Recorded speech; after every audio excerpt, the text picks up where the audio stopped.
A rare native timber that's already in danger of extinction across 3 continents now faces a new threat in Australia. Native sandalwood can fetch $15,000 a tonne on world markets. But that high price has led to a thriving trade in timber poaching.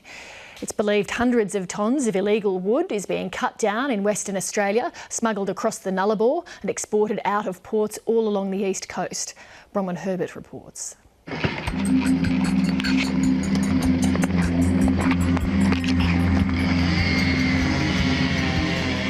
Deep within a bush reserve in Western Australia's inland, a police raid is underway.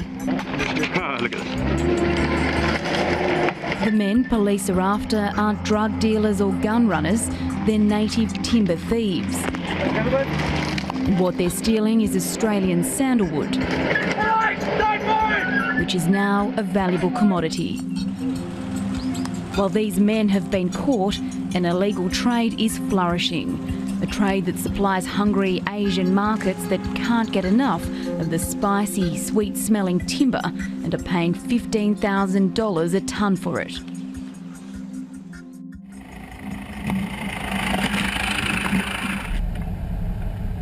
Wildlife officers have taken 730 to the land where the sandalwood was stolen from, 4 hours drive east of Perth.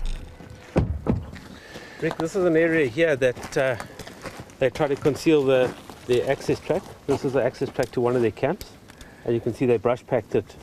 Doesn't look great at the moment because it's so dry. Yeah. But when it was green, you know, I drove past this access track a few times. They even swept the tracks. Yeah, it's got a lot of effort, eh?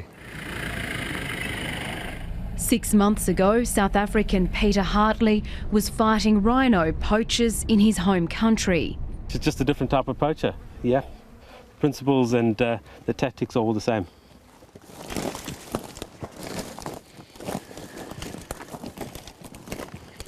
It's a good quality tree there. There's So what would that be worth? maybe $500. Yeah. Because it's so thick all the way through. And that's where the heartwood is? Yeah, and down the butt and the roots is where most of the value is. So how quickly could you harvest a tree like this? Minutes. Yeah.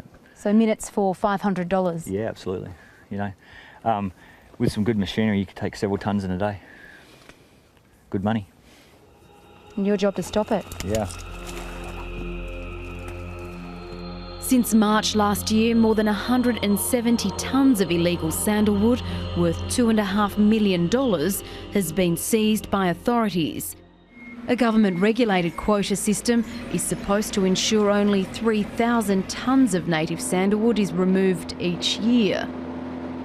But even the WA government admits it doesn't know how much timber is being stolen.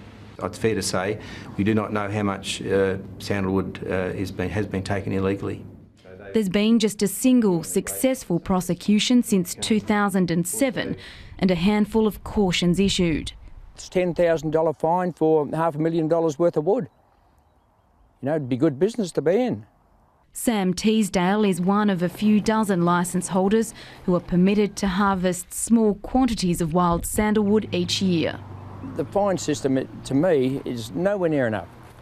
The minister wants to get right stuck into these guys and make an example of it and let the public know what's going on. Because if the public read about it and they think, well, you know, we're not doing anything, we'll go for a drive out the bush and we know where it is or someone knows where it is, and away they go. And unless there's a huge, huge penalty, it'll keep going. I think the biggest problem is that we've always held ourselves up as a sustainable harvesting industry, that we plant seedlings for every tree that's taken out and all that sort of stuff. There wasn't any illegal wood around. We probably scoffed a little about the other countries, India and everyone else, who denuded their total resource and Pacific. And we held ourselves on a bit of a pedestal. Now we're probably the laughing stock of the industry in the world because there's more illegal wood coming out of West Australia than what there is legal wood.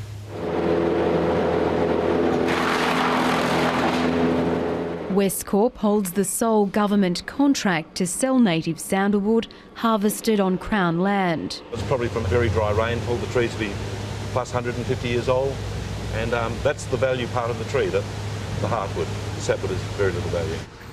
Sandalwood oil finds its way onto our shelves as perfumes, incense, moisturisers and makeup.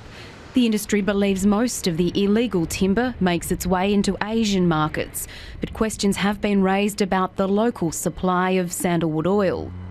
One supplier is Austoils. According to its website, it produces up to 200 kilograms a week of oil from what it describes as ethically sourced stocks. Do you consider yourself an ethical sandalwood producer? Of course I do. I'm very conservative. Conservative in what regard?